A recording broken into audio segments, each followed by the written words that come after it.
My husband saved my life with a 3-word text message, but by the time I understood why, he was gone and a stranger was holding his phone.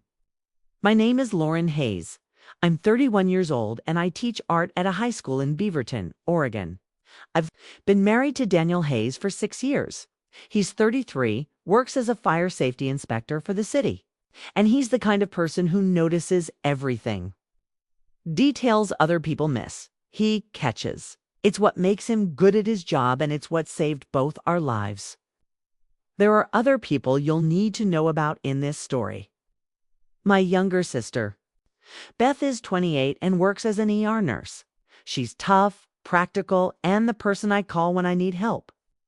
Our neighbor Frank Morrison is a 7-year-old retired veteran who lives 3 doors down and keeps an eye on the whole street. Daniel's work partner. Andre Wilson has been his best friend for 5 years. And Officer Melissa Grant, a police officer I'd never met before the night everything happened, became the person who stood between us and disaster. It was a Thursday evening, and I was at Beth's apartment helping her pack for a move. She was relocating across town to be closer to the hospital, and I'd promised to help her wrap dishes and label boxes. We'd ordered pizza, and I was needed newspaper and packing tape. When my phone buzzed at exactly 9:47 p.m., it was a text from Daniel. "Don't come home tonight. Stay at Beth's. Trust me." I stared at the message, reading it 3 times to make sure I understood what it said. Don't come home. We'd talked on the phone just 2 hours earlier. Everything had been fine. Daniel was planning to watch a recorded game and maybe do some work in the garage. Now, he was telling me not to come home with no explanation. One immediately. Texted back, "What's wrong? Are you okay?" The message showed delivered but not read. I called him. It went straight to voicemail. I tried again. Same thing. My stomach dropped. Something was very wrong. Before I tell you what happened next, hit that subscribe button and leave a comment telling me where you're watching from. I love hearing from all of you. Let me back up and tell you about my life with Daniel so you understand why that text message was so out of character. Daniel and I met 7 years ago at a community barbecue in the park. I'm naturally shy, the kind of person who finds a quiet corner and observes rather than jumping into conversations. I was sitting on a bench watching the sunset, thinking about color and light the way art teachers do when this guy sat down next to me and started talking about how the orange in the sky reminded him of a painting he'd seen once. We ended up talking for 2 hours about art, old movies, and our shared love of terrible puns. He made me laugh in a way I hadn't laughed in years. Daniel proposed a year later on a hiking trail overlooking the Columbia River Gorge. We got married in a small ceremony with just family and close friends. And we bought a modest 2-bedroom house in a quiet Beaverton neighborhood. It wasn't fancy, but it was ours. Daniel grew tomatoes in the backyard every summer, and I turned the spare bedroom into an art studio. Our marriage was built on trust and communication. We talked about everything. Daniel never kept me in the dark about anything, which is why that cryptic text message sent my mind spinning. That Thursday had started like any other day. I'd gone to work, taught my classes, stayed late to help a student with a college portfolio. Daniel had finished his shift inspecting commercial properties around 5 p.m. and headed home. When I called him on my drive to Beth's apartment, he sounded completely normal, relaxed even. He told me to have fun helping Beth pack and that he'd see me later that night. We said "I love you" and hung up. Everything was fine. I'd arrived at Beth's place around 6:30 with pizza and supplies. Beth's apartment was chaos. Boxes everywhere. Half her kitchen already packed. We put on music and got to work talking and laughing while we wrapped her dishes in newspaper. It was a normal evening. Comfortable, safe. Then that text came through at 9:47 p.m. and everything changed. I read it out loud to Beth. "Don't come home tonight. Stay at Beth's. Trust me." She looked up from the box she was packing, her face immediately concerned. "That's really weird. Did something happen at your house?" I tried calling Daniel again. Voicemail. I sent another text. "Daniel, you're scaring me. Please tell me what's going on. No response. The message stayed on delivered, never switching to read. Beth grabbed her phone. Maybe there's a gas leak or something. Maybe he's dealing with an emergency and can't talk. But that theory didn't make sense. If there was a gas leak, Daniel would call 911 first and then immediately call me to explain. He wouldn't send a vague text and then disappear. That wasn't how he operated. Daniel was a communicator. Over-explained things, if anything. I decided to call Frank Morrison, our neighbor. Frank was former military observant, and he spent a lot of time on his front porch watching the neighborhood. If something was happening at our house, he'd know. Frank answered on the third ring. "Lauren, everything all right?" I asked if he'd noticed anything unusual at our place. There was a pause.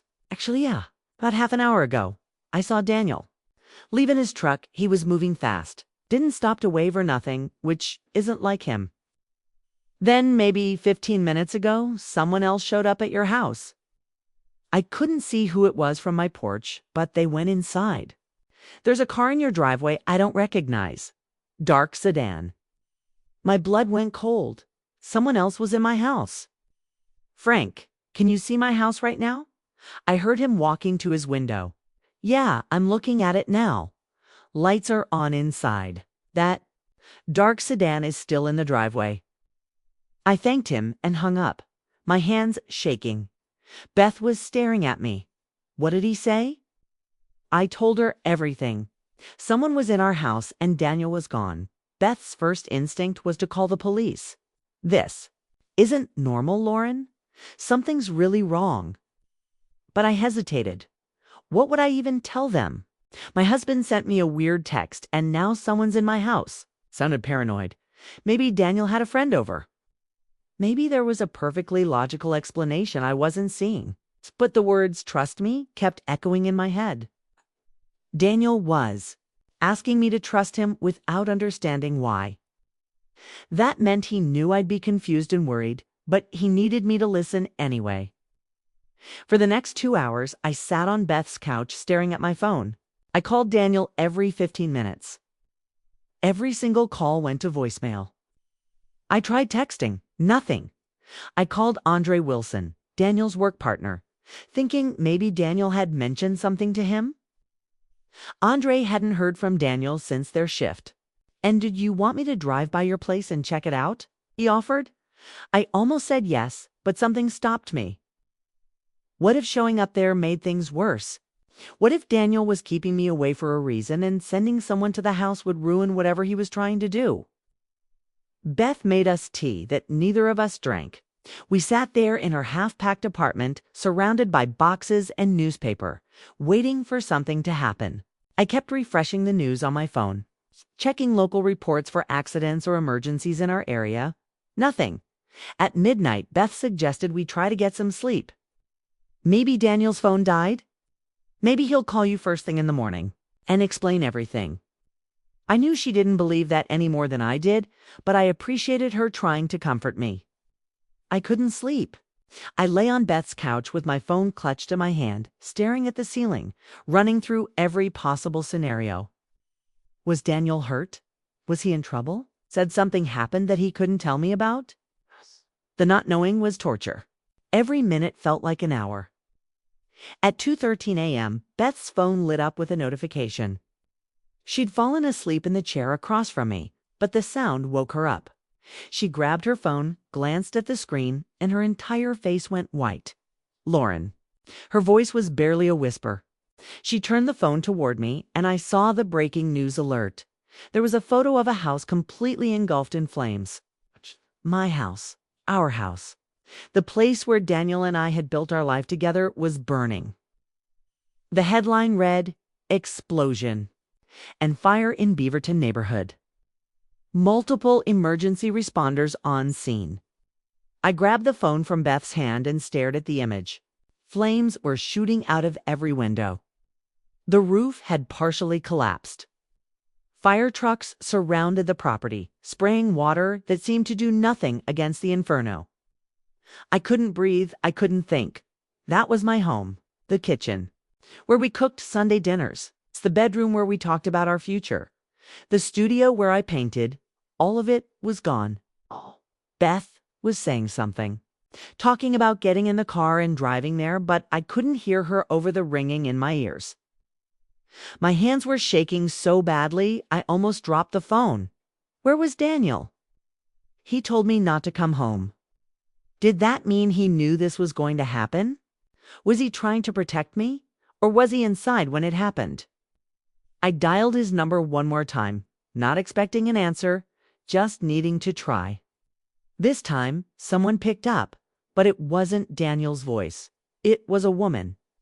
Professional.com. Unfamiliar. Is this Lauren Hayes? My voice came out as a croak. Yes. Who is this? Where's my husband? That's his phone. Where is he? The woman's tone was gentle but serious. Mrs. Hayes. My name is Officer. Grant's pause told me everything I needed to know before she even spoke. Mrs. Hayes, this was not an accident. This was a deliberate and targeted attack. We're investigating the situation now. But your husband may have critical information that will help us identify who's responsible right now. I need to know your exact location so we can send officers to ensure your safety. Beth had been listening on speaker, and she grabbed the phone from my trembling hands. This is Beth Sullivan, Lauren's sister. We're at my apartment in Northwest Portland. She rattled off the address. What do you mean ensure her safety? Are you saying Lauren is still in danger? Officer Grant's voice remained calm and professional. If someone planted an explosive device specifically targeting your sister's residence, we have to operate under the assumption that they may attempt further contact or harm. I'm dispatching a unit to your location immediately. Do not leave the apartment. Do not open the door for anyone except uniformed officers who will properly identify themselves with badges and names. You understand? After Officer Grant hung up with instructions to stay put and stay safe, I sat there in complete shock. Beth was moving around the apartment, checking the locks on the door and windows, closing the curtains, doing all the practical things while my brain struggled to catch up with reality. Someone had tried to kill us. Not rob us, not scare us, but actually kill us with a bomb. And if Daniel hadn't found it, if he hadn't texted me to stay away, we'd both be dead right now. Then something clicked in my memory. About 3 weeks ago, Daniel had mentioned something at dinner. It's been getting strange phone calls at work. Someone asking detailed questions about our home address, what our schedules were like, whether we had a security system. At the time, Daniel thought it might be related to a property owner he'd recently cited for serious fire code violations. The owner had been angry, had made some vague threats, but Daniel's supervisor had filed a report and they'd moved on. Daniel had mentioned it to me once, seemed slightly concerned, but not alarmed, and then never brought it up again. I'd completely forgotten about it until this moment. 2 police officers arrived at Beth's apartment exactly 11 minutes later. They knocked and announced themselves clearly, showed their badges through the peephole, and only then did Beth unlock. The door one was an older officer named Patterson, and the other was a younger officer named Rodriguez. They did a sweep of Beth's apartment, checked all the rooms and the fire escape, then positioned themselves outside the door. Officer Rodriguez came back in to talk to us. Mrs. Hayes, your husband is being transported to Emmanuel Hospital, right? Now, he's going to be fine, but they want to monitor him for a few hours because of the smoke inhalation. Detective Park is with him, taking a statement. We'll take you to the hospital as soon as we get clearance that it's safe. I wanted to scream at them that I needed to see Daniel right now, that I didn't care about clearances or safety protocols, but I knew they were trying to protect me. Officer Rodriguez sat down across from me, pulling out a notepad. I know this. It's overwhelming, but I need to ask you some questions while everything is fresh. Has anyone threatened you or your husband recently? You've noticed anyone following you or watching your house? Any unusual phone calls, messages, emails? Or messages asterisk I told him about the phone calls Daniel had mentioned earlier about cited property owner. Rodriguez wrote everything down, then radioed the details to someone unseen nearby. Beth brought water gently, a glass I couldn't drink. My hands kept trembling badly. Ack! They wouldn't stop shaking. Whenever I closed eyes, that news image returned. Our house burning fiercely. Everything we owned vanished. Every memory, every piece of our shared life gone. Wedding photos from honeymoon. The quilt my grandmother made, Daniel's vintage record. Collection, my art supplies scattered, half-finished paintings destroyed. All burned or ruined completely. But we were alive. That truth still mattered. We survived because Daniel found the bomb early and escaped the house. 'Cause he warned me, told me, stay away. 'Cause I trusted him, even without understanding. Why? Officer Patterson's radio crackled. He stepped into hallway. He returned moments later, expression dark and serious. We've identified a suspect. Your husband gave name. Detectives searching actively now. His name is Victor Brennan. Does that mean anything? I shook my head slowly. I'd never heard it. Patterson showed phone photo. Driver's license image displayed. Early 40s, thinning hair, cold, lifeless eyes staring. 6 weeks ago, your husband condemned warehouse. This man owned it. Illegal fireworks manufactured. Inside, Brennan arrested, business lost. Out on bail, awaiting trial. He threatened your husband during and after inspection. Restraining order exists, but 2 days ago, ankle monitor cut off. He disappeared completely. We've been searching since. Beth squeezed my hand tightly. This man, this stranger, I'd never even met, decided we should die. Because Daniel did. His job reported danger properly. The injustice felt unbearable. The randomness made me sick. We'd done nothing wrong. Daniel likely saved lives, shutting down fireworks operation. And this was reward, a bomb in-house, his wife hiding afraid. At 4 a.m, Officer Grant arrived herself.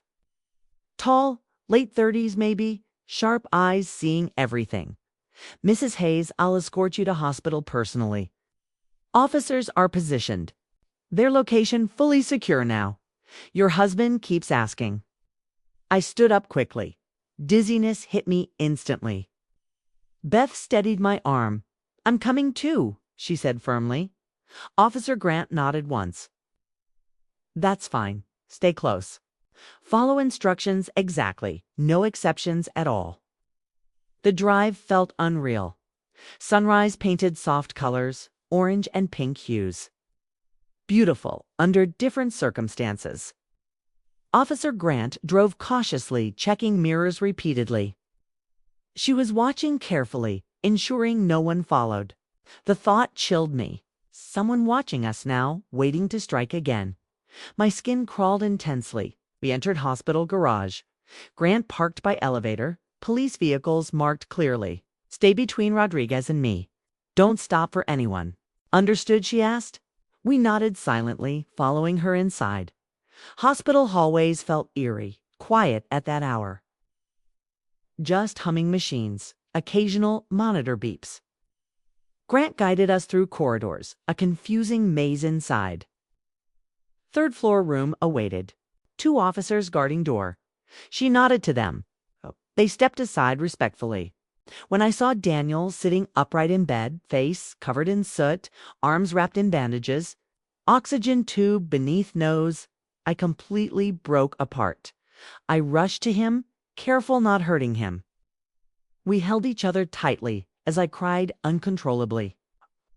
You're alive? You're okay. I thought I lost you. Daniel's voice sounded rough, strained by smoke inhalation. But his words were clear. I'm here, he said. We're both here now. That's all that matters. Beth stayed near a doorway, giving us quiet. Privacy, wiping tears silently. Officer Grant spoke softly outside, then returned inside room. I'll give few minutes. Then Detective Park needs to speak with you. Daniel nodded slowly. Grant closed door gently. I pulled back slightly, touching Daniel's cheek softly. Tell me what happened. Tell me everything now. He inhaled shakily, then began explaining. Around 9:15, he was in garage, putting tools away carefully. He noticed electrical panel doors slightly ajar oddly. Strange because 2 days earlier, he'd inspected it fully. He always closed it. Opening panel to check, he saw wires inside.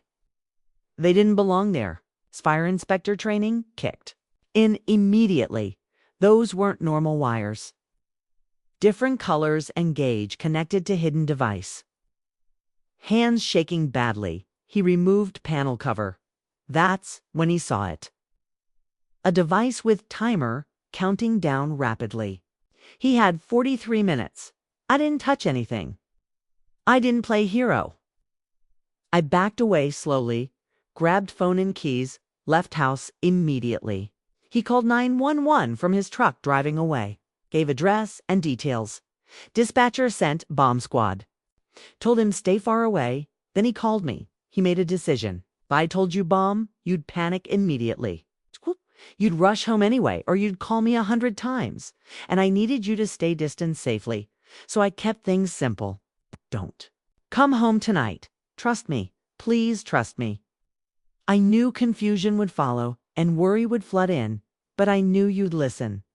The bomb squad arrived quickly. Only 12 minutes passed. Felt unbelievably fast. Evacuated nearby houses, including stubborn Frank Morrison, who argued loudly about leaving until officers escorted him out. Technicians entered the house assessing the dangerous device. Daniel waited behind command, answering layout questions calmly, pinpointing bomb placement exactly. They worked over 2 hours, attempting careful disarmament. Daniel heard radio chatter, wires discussed, triggers debated.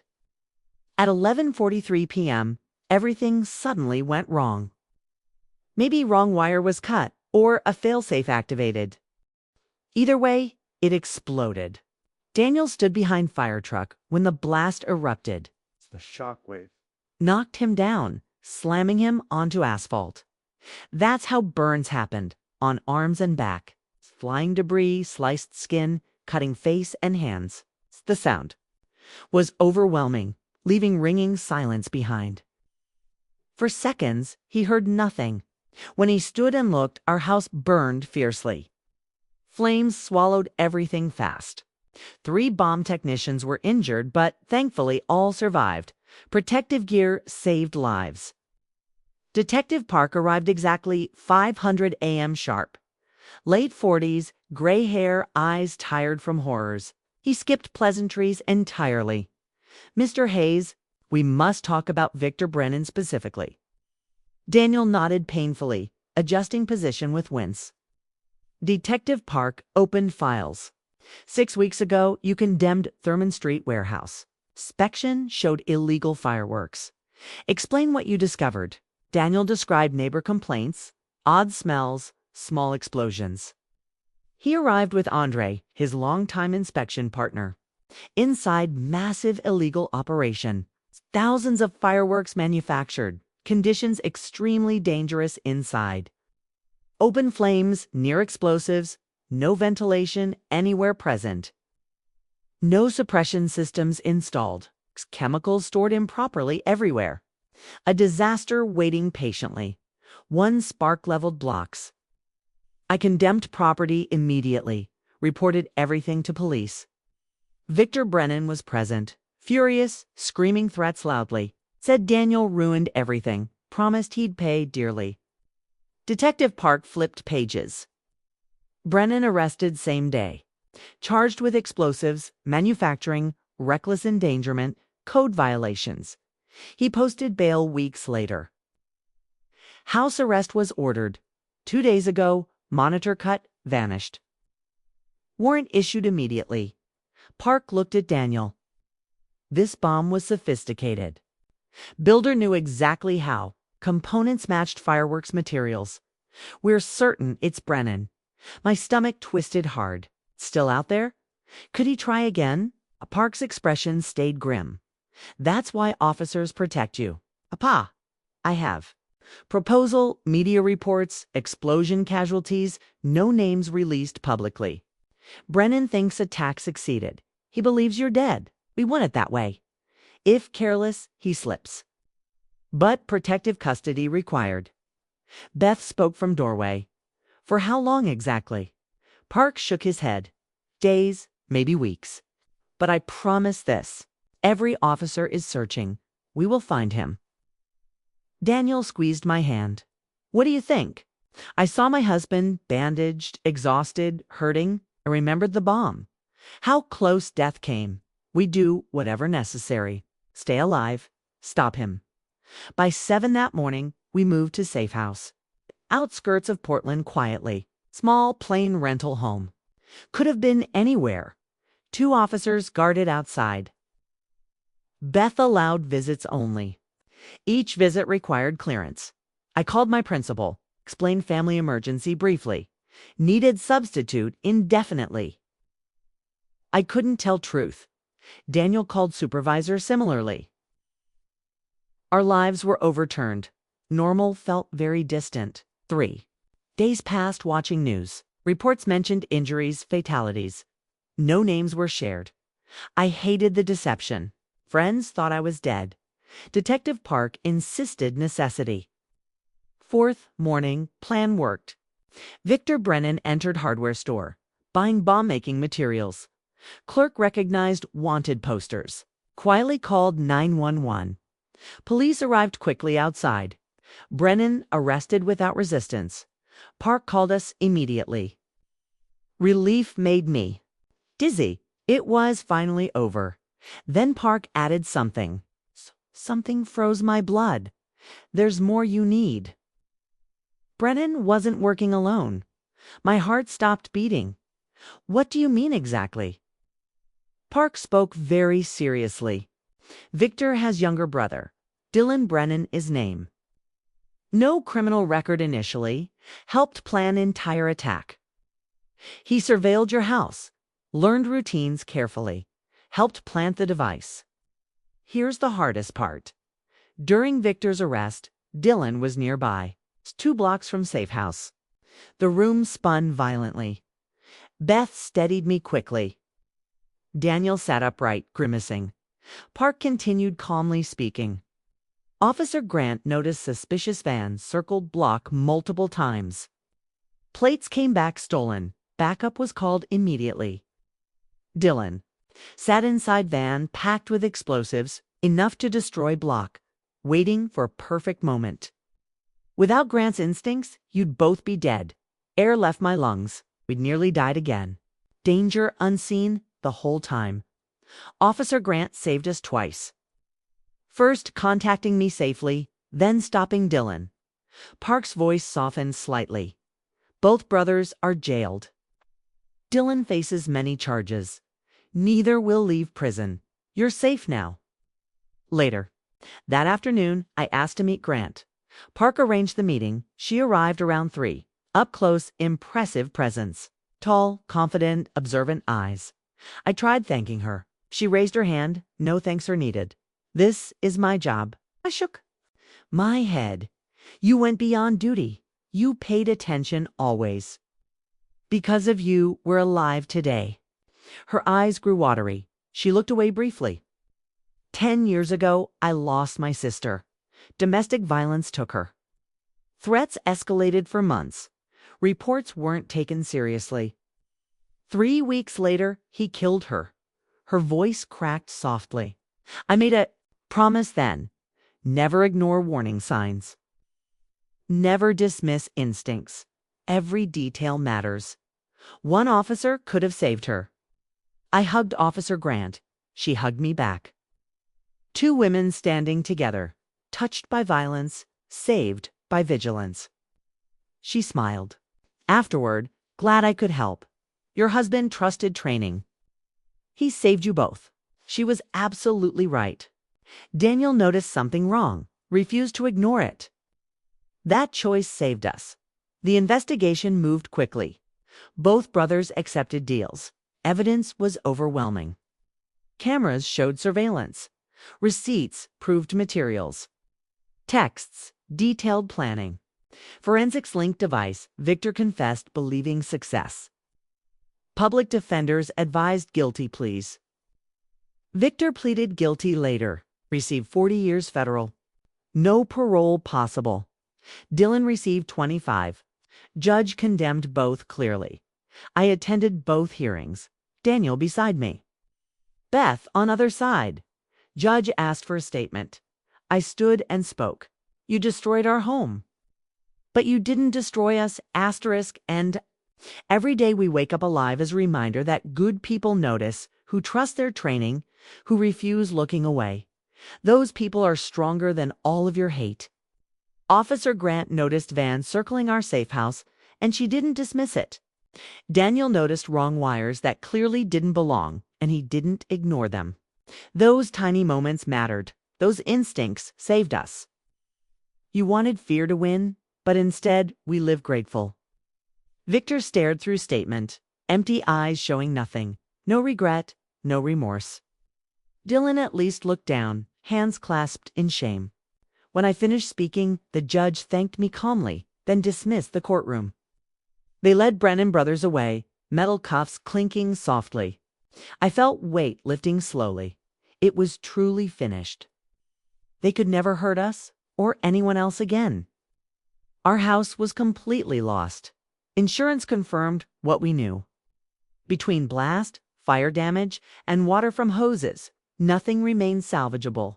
Everything we owned vanished, but coverage allowed rebuilding. We met architects together, then contractors joined plans designing new home carefully. Same lot, fresh beginning. Daniel insisted full involvement, every safety detail mattered. Reinforced doors everywhere, advanced security systems installed. Fire suppression through outhouse, multiple exits and rooms. Some people called us paranoid, but we truly didn't care. We needed to feel safe. During months of construction, we lived downtown apartment. Small space, felt strange.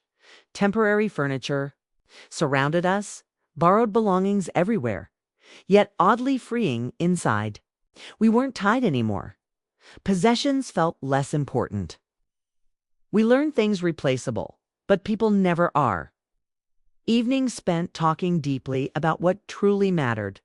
We made future plans, dreamed life and new home. Daniel began attending therapy, processing trauma from bomb. I joined him weeks later, realizing I needed help. Fear and anxiety lingered. One evening, 6 months later, Daniel and I dined, small restaurant near apartment. He reached across table, took my hand gently. I've been thinking lately, when that bomb exploded, when I thought I'd die, the only thought was you. All the things undone, dreams delayed for someday. I don't want waiting. I squeezed his hand tight, understanding exactly his meaning. Neither do I. That night we decided, stop delaying starting family. Life was too short, too unpredictable for waiting. 1 year after explosion, we moved into home. Outside looked familiar still. Inside completely transformed. New layout, new beginnings, new memories waiting patiently. And I was pregnant for months along already. The months after were harder, much harder than expected. I thought safety meant normal, but trauma doesn't listen. Sleep came with nightmares. Every sudden sound startled me. When Daniel ran late, my thoughts turned dark. Worst scenarios filled mind. I checked locks repeatedly every night before sleep. Still woke at 3, convinced something was missed. Daniel struggled just as much. He woke soaked in sweat, reliving panel opening moment, seeing bomb counting down. We began seeing therapists specialized in trauma recovery.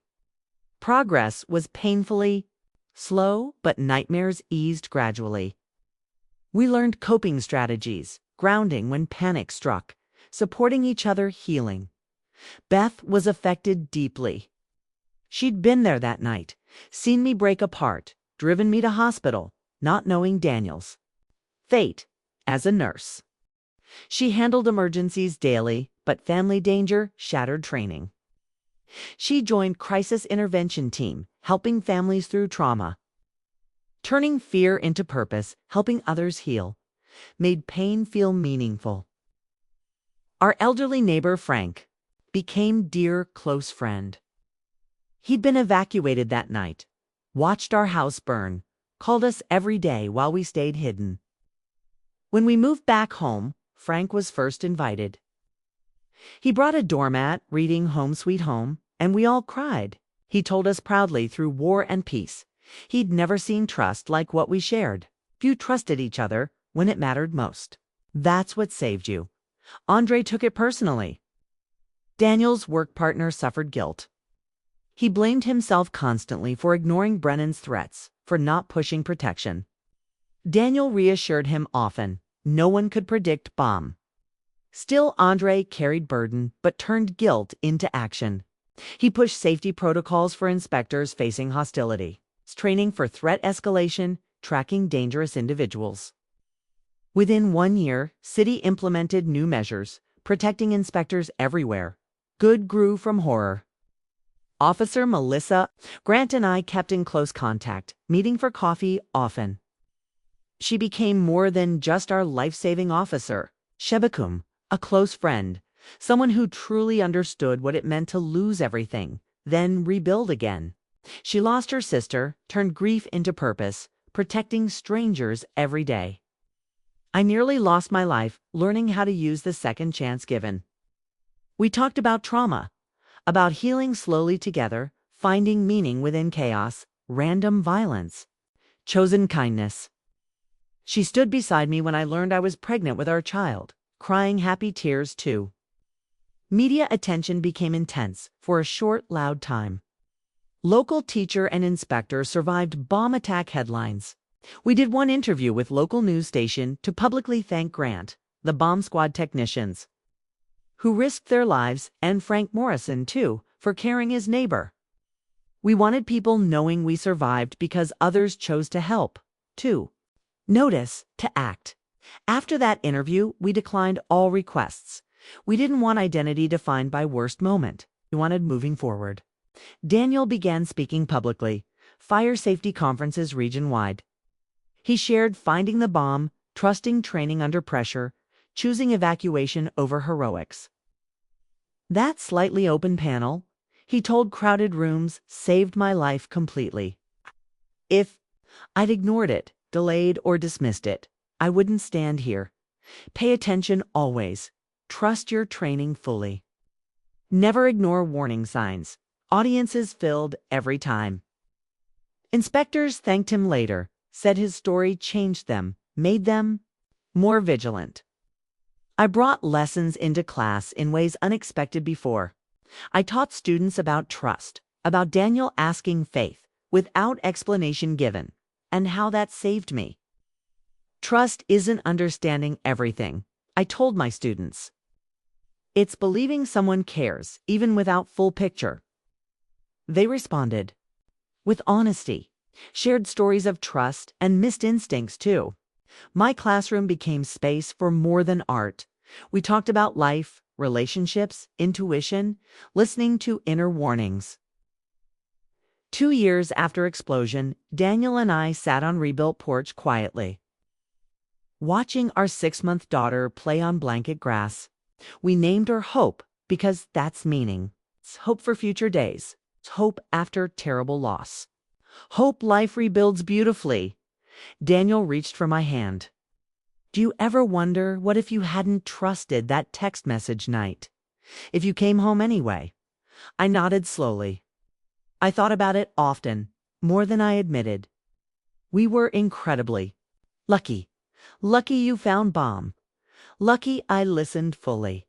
Lucky Grant noticed Van. Lucky in countless ways. Daniel squeezed my hand. I don't think luck. I think training mattered. Intuition mattered deeply. Trust mattered most. People choosing to care. That is what saved us. He was completely right. Everyone made a choice. Daniel chose to investigate. Slightly open panel noticed. He chose evacuation. Instantly, not disarming himself. He chose simple text.com words, preventing panic. I chose to trust him, without understanding reason. Grant chose answering phone. Chose tracking suspicious van. chose trusting her instincts. Frank chose watching. Neighborhood. Andre chose pushing safety reforms. Beth chose supporting me through worst night ever. Every choice mattered. If you stayed till now, I want to ask, hit subscribe and comment, tell where you're watching.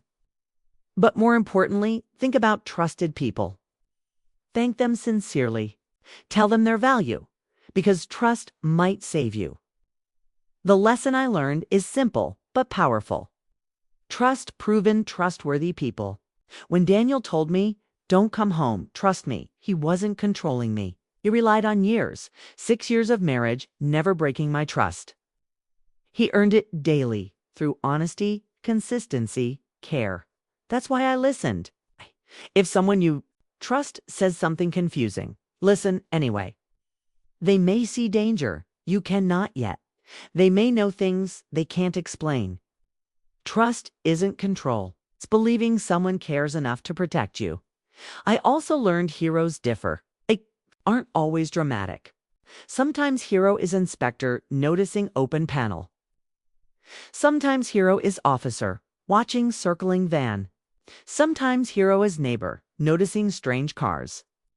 Sometimes hero is sister making tea, staying close. Heroism is often quiet, observant, deeply caring. Looking back now, 3 years later, since that Thursday night, I see our growth. Daniel and I stronger, after surviving worse together. We have a beautiful daughter who'll know our story, how we rebuilt beauty. We have friendships, forged, lasting a lifetime. We appreciate ordinary days, quiet evenings, peaceful moments. Our house feels alive. Hope's toys everywhere. Daniel's tomatoes growing strong. My art studio waits between teaching and parenting. The kitchen holds memories.